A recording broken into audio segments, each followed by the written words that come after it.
Just the work. Make I applaud you. Nice one right there. So we have a very interesting personality here in the studios. Prince Kwesi Bonny, Operations CYIB, Curious Minds Ghana. And we are going to surge into an interesting topic: lead poisoning awareness. Yeah. So he is here. We are going to jump into an interesting conversation. You know how it works right here.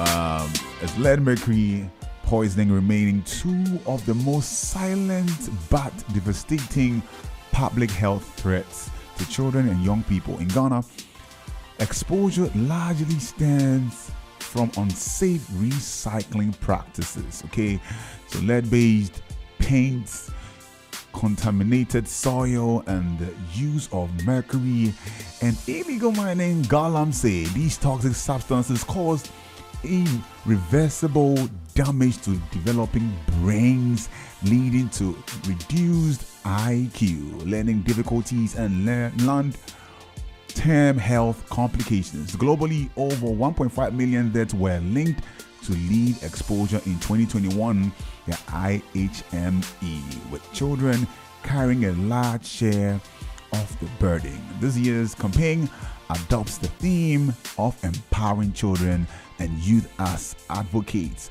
for safer environments through.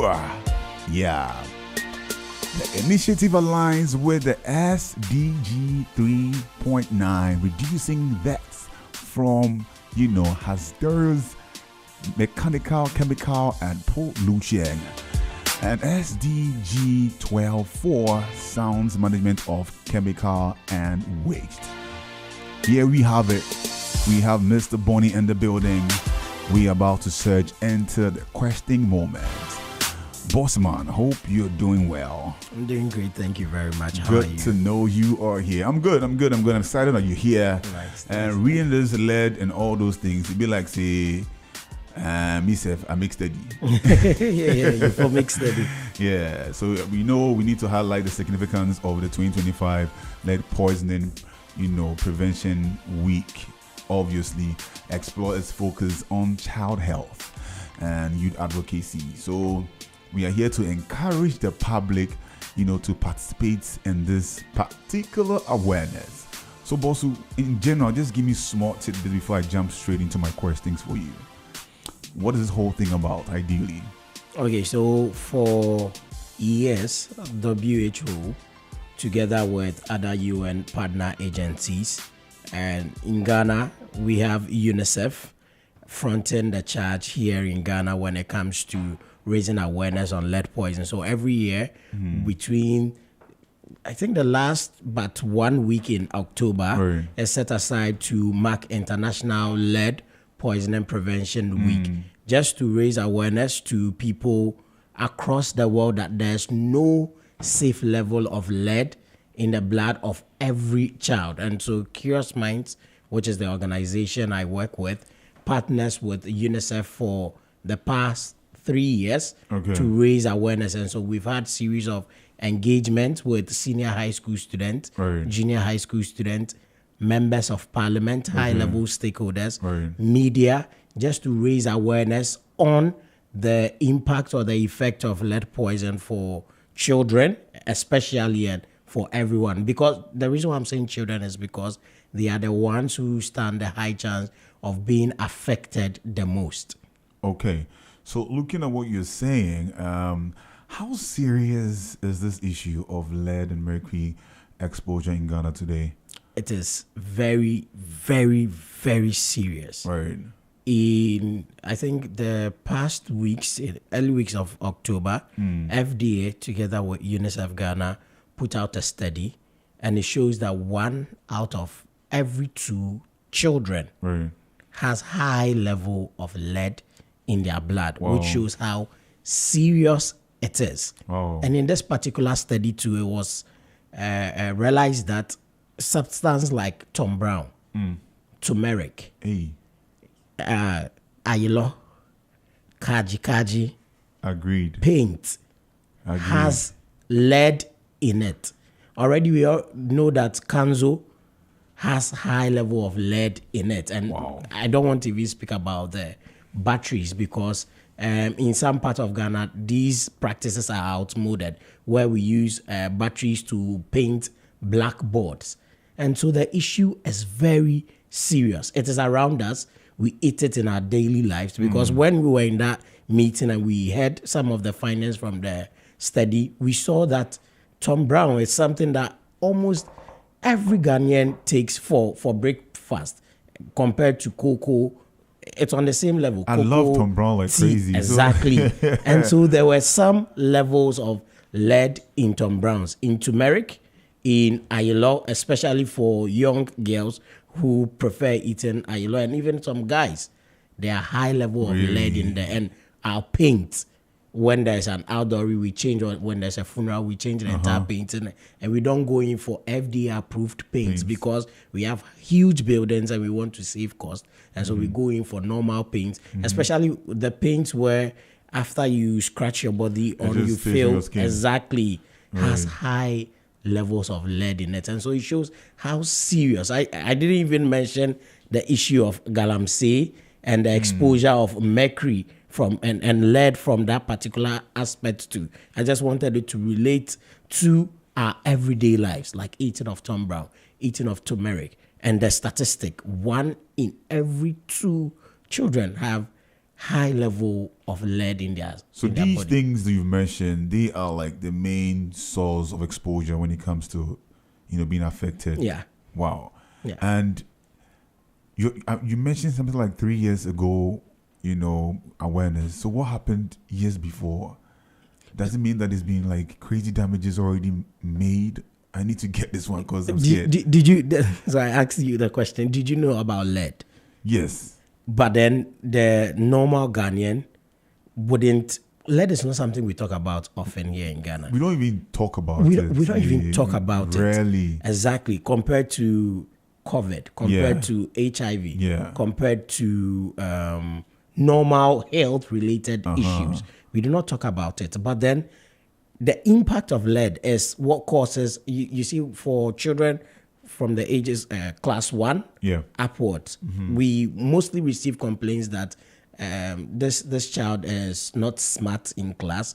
This child does not perform very well academically. This is as a result of the exposure of lead in their blood, and so it affects with the brain. Right. So today, say they tell you 1 + 1 is equal to 2.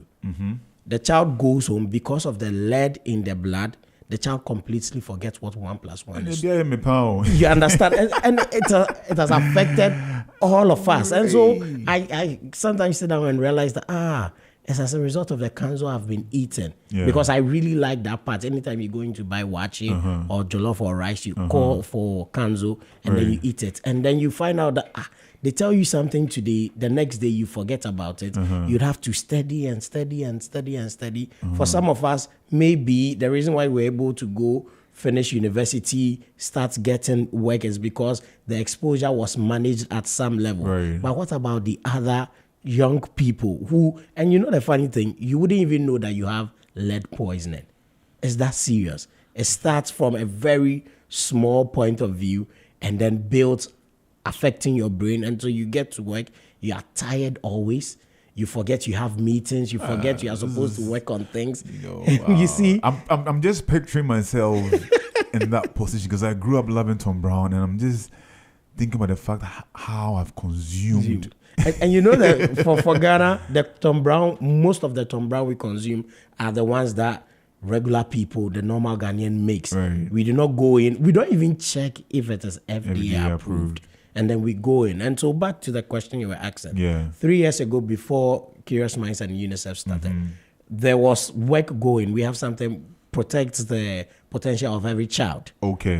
It started, but then it wasn't heavily focused on lead. And so it's the celebration week has been in existence for years. But then in Ghana, it wasn't something that we were talking about very much.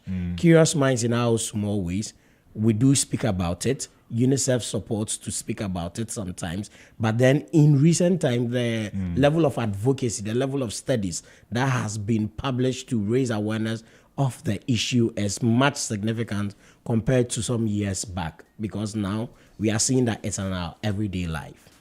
Okay, if you just tuned in, this Highway 1019 radio on Z101.9 FM. You are logged with us right now. As is a spotlight, we have Prince Kwesi Bonnie in the building right here. Yes, Operation CYIB, Curious Minds Ghana. And the topic is lead poisoning awareness. Okay, Kwesi, so I'm asking, you drifted away from Galamsey, but I want to ask you this question. So how does illegal mining contribute to, mercury poisoning, and what impact does it have on children and young people? So, for mining, they use the metal mercury for mining. Okay. And so for illegal mining, they use our water bodies. And so it gets into the water bodies, the soil around, and then it feeds into the food chain. And so because it has affected the water, it affects the fishes. We go in for the fishes, we eat the fishes. Okay. Or because of children, they will play in the soil. And so it pollutes. Even today, I saw on a video where some kids were jumping in one dirty water. Exactly. Exactly. Yeah. And so they are being exposed to mercury. You'll be sitting somewhere here thinking you're enjoying your nice tilapia, and unfortunately, maybe it has been affected. Boss, make him do that. It has been affected by mercury, and so you consume it. And then, like the impact of lead, we start seeing it in children, and they are not being able to focus in class. They turn up being sick, and then it leads to some issues that are related to hygiene, where we always stress on the point that it is very important for children and everybody to wash their hands before they eat. Speaking of the hygiene, I want to understand that what are some of the long-term effects, of lead and mercury? So earlier in my submission, I think I jumped and started talking about some of the long-term effects. Yeah. The child is unable to grow and catch or be smart. Let me a low IQ. Exactly, good. Low IQ. Okay. Because as the level of lead increases in the blood, it affects the brain of the child. And so in the long run, it moves beyond you being a child. You grow up, go into the working field, and you're unable to perform. You are putting in your best, but then you just do not understand how you're unable to perform, because you forget how to perform certain tasks. You forget certain things easily. And now we see it a lot. Young people age 20, 25 forget about a lot of things. And then they have to revise, leading to poor academic performance, leading to poor work performance. And so in the long term, it goes beyond you being a child. And so it's very important that we start talking about. So that's this number issue. one for IQ. Is there any other? So mainly it's around IQ. Okay. Because it has to do with the brain. Okay. It has to do with the brain. So mainly it's IQ. All right. So what is the overall goal of the 2025 lead poisoning, prevention week? The initiative, I didn't understand, how's it working with partnership and all that? So this year the theme is there is no safe level of lead for every child. Because you don't wait to say, okay, this is high before you start taking action. So far as you are exposed to the slightest lead, it means that you are not safe. And so you need to start acting upon it. So the main objective for this year is to raise awareness. And we are complementing this with a recent study released by FDA and UNICEF Ghana to raise the awareness, because up until earlier October, I didn't know Tom Brown. I didn't know turmeric was part of the substance that is affected by lead. So there could be even more. There could be even more discovery. Exactly. As they are still working around the more research work. So there's a lot of substance. So we are complementing the published report Okay. to raise awareness. And so we've started with a couple of media engagements, Right. and we are very grateful to media partners giving us the platform to raise awareness on Very such necessary. critical issue. We would be having a series of dialogues with students and stakeholders again to show them the findings of the reports, also educate them so that they educate their other colleagues. Right. And so now we are not really focusing on a lot on mining communities because it is everywhere. Tom Brown is in the market. Okay. Another place too I forgot to mention was, for instance, you see Agbobloshi, there's some huge toxic e-waste sites, and it's one of the world's toxic e-waste sites. Really? Yes. One of the world's. Worlds. Wow. And imagine the children who live around those areas. Oh man. Places like mechanic shops. Okay. They deal with lead, they deal with mercury. We do not know that when I was a child, I used to go there to get parts to play with. Yeah.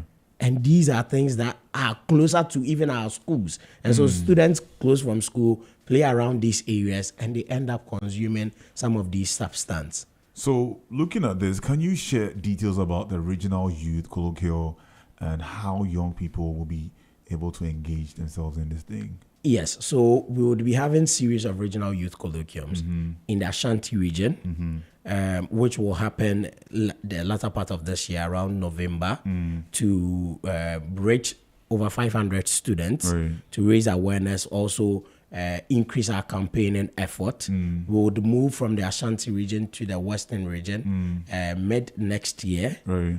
And then move from the Western region to the Upper East region Beautiful. in October to climax it with Beautiful. next year's International Lead Poison Awareness Week, all reaching over 2,000 students and stakeholders. Solid.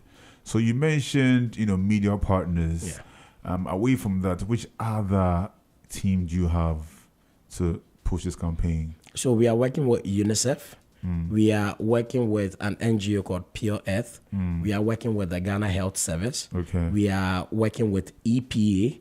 We are working with basically every institution that is focused on environmental safety and child protection.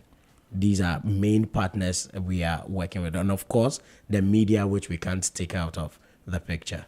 So looking at all these things, what are expected impact we are looking at concerning, the outcomes? What do you expect from this year's campaign in terms of public awareness and youth empowerment? We expect that the topic of lead at the end of this campaign will be a topic of interest to everyone, not only young people, but to everyone, especially the media, to pick it up and raise awareness. We cannot quickly, within the short period, say we want to see that we've eliminated the exposure of lead in the country. But then we want it to be a much spoken about topic, one. We want people to purchase FDA approved items. So when you go to the market, ensure that you check and see if it has been vetted and approved by the FDA. They don't have time to check, they check the price. No, but if you care about your health and the health of your children and people around you, it's just quick. There's a registration code, FDA special code that you can see on the item, which will indicate that it has been vetted and approved by FDA. Not only edible substance, but our paints also.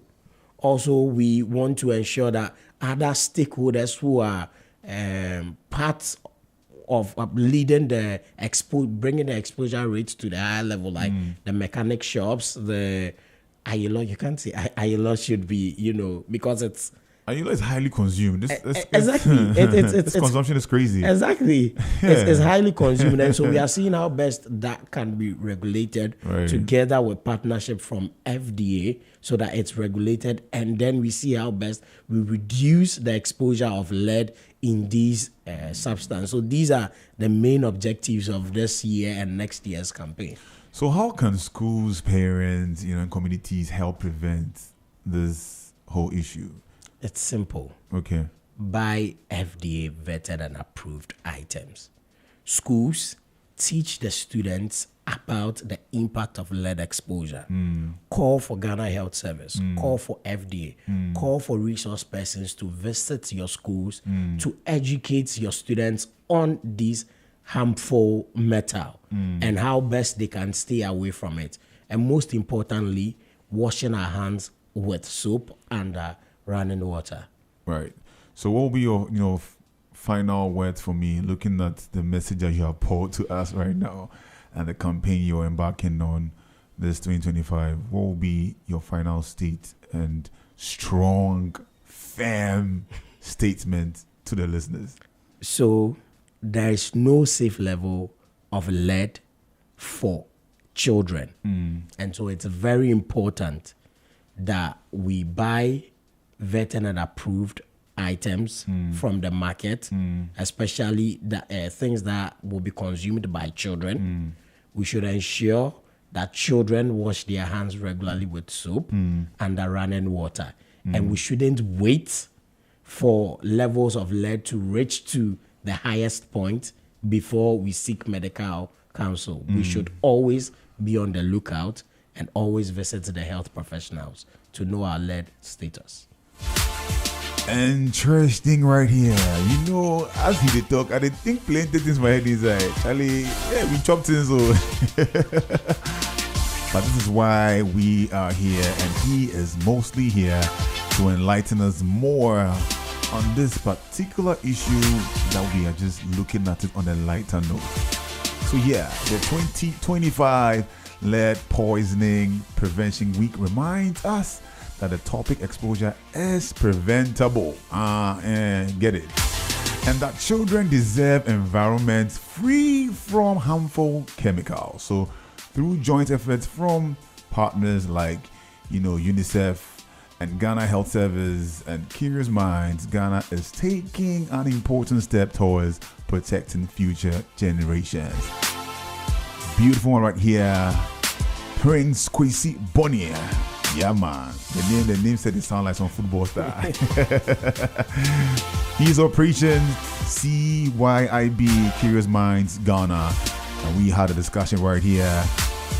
Lead poison awareness. Beautiful one right now. So I just wanted to ask one last question. Has there been any chronic issues that have surfaced so far? Chronic?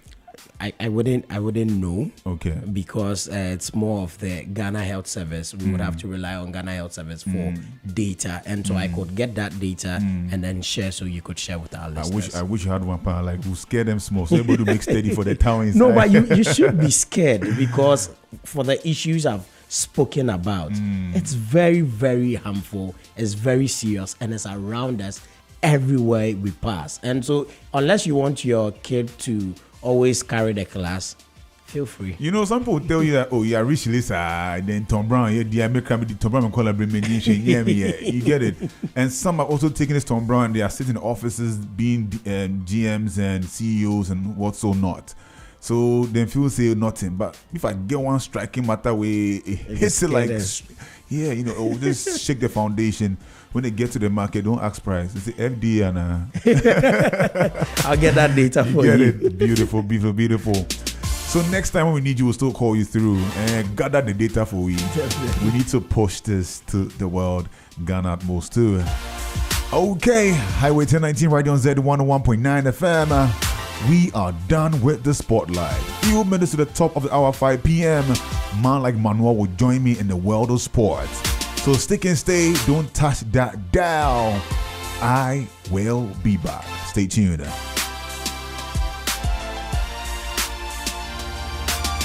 what's up? You're listening to